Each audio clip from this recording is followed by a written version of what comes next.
Right in the middle of Finland. Getting the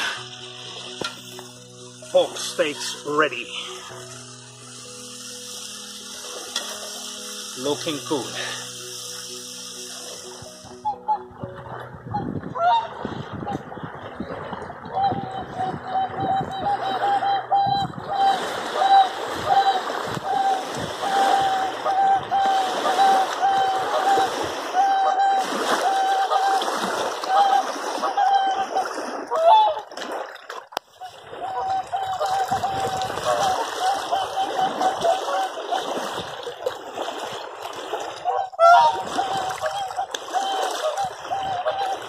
Arasalon linnavuori täällä Ikaalisissa Röyhiön kylässä sijaitsee Kyrösjärven rantamilla ja on äärimmäisen mielenkiintoinen luonnonmuodostelma, joka on toiminut sitten rautakautena pakolinnana ja oikeastaan se on ollut saari, nousee yli 200 metrin korkeuteen tästä ympäröivästä järvimaastosta. Kyrösjärvi siellä vilkkuu taustalla. Ja täältä on löydetty muun muassa viikinkiajan esineistöä ja jopa kivikauden ajalta muutamia esineitä. Eli asutusta on ollut useita tuhansia vuosia. Eli erittäin mielenkiintoista suomalaista muinaishistoriaa ja myös rautakautista viikinkiajan historiaa täällä Röyhiön kylässä.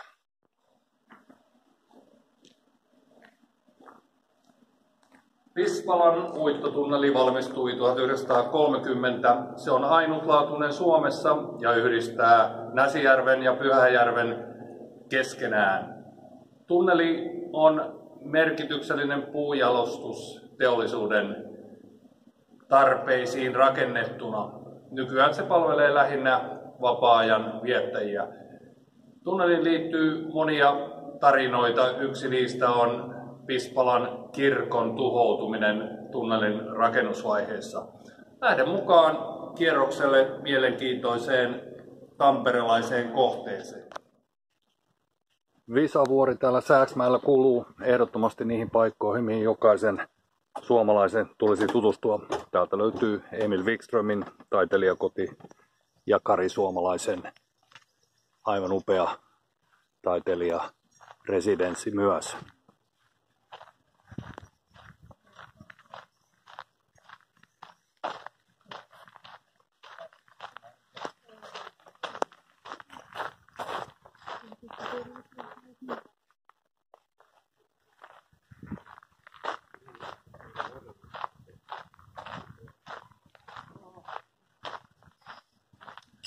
Ja tulijat toivottaa tervetulleeksi tuttu herra täällä.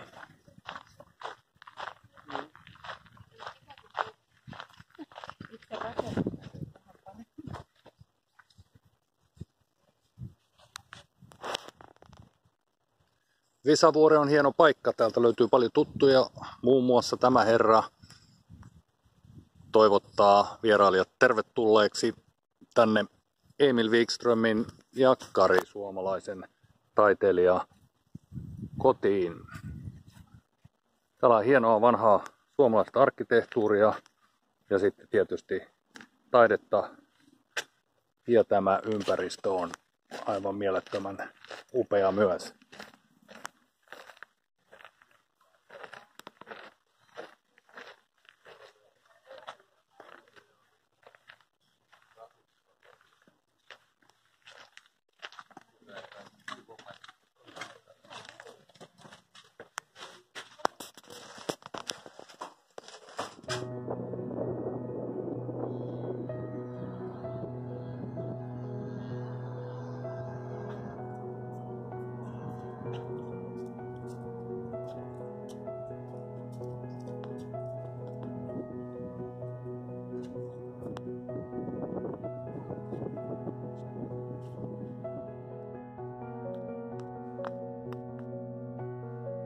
Saarikylä on kappale kauneinta Suomea täällä Kangasalla. Ja se on sikäli erikoinen paikka, että tuulimyllyt eivät ole hirveän yleisiä Suomessa, mutta täällä Saarikylillä löytyy tällainen hieno yli 100 vuotta vanha tuulimylly, jonka eräs nuori emäntä on tuonut myötäjäislahjana, kun hänet on naitu tänne Haaviston taloon. Siinä se on ollut yli 100 vuotta paikallaan.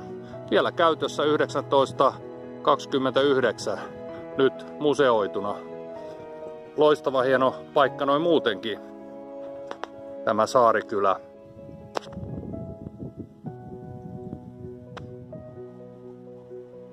Sikosuon, Uhrilehto tai Seitakivet eivät ole kovinkaan kaukana Tampereen keskustasta. Mielenkiintoinen paikka aivan täällä omakotiasumusten keskellä. Mitä täällä on vuosisatoja sitten tapahtunut, sitä ei tiedä enää kukaan, mutta se tiedetään, että paikka on ollut sen ajan ihmisille jollain tavalla pyhä. Nyt täällä ei ole muuta kuin hyttysiä, mutta kaunis lehtomainen kasvillisuus ympärillä ja seitakiviksi erikoisen muotoiset kivet ovat tässä aivan takanani.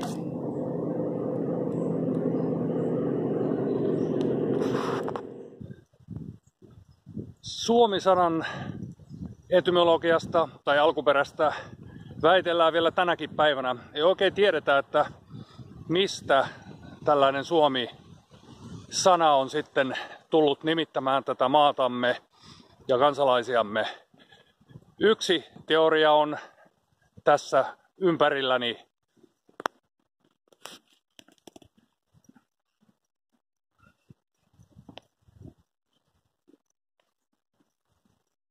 Suo on Suomessa yleinen vielä tänäkin päivänä. Joskus aikaisemmin meillä on ollut paljon enemmän soita. Nyt niistä on monet ojitettu. Mutta ehkä nuo muinaiset metsästäjät tunsivat tämän alueen jonkinlaisena suomaana, josta sitten muodostui tämä Suomi-sana.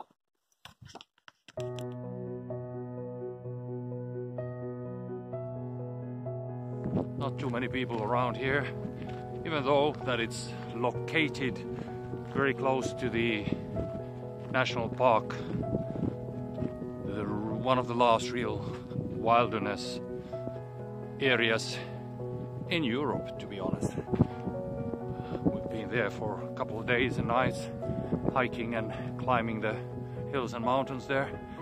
Beautiful, beautiful place. Now we are here in Saariselkä, and this is the skiing resort for you.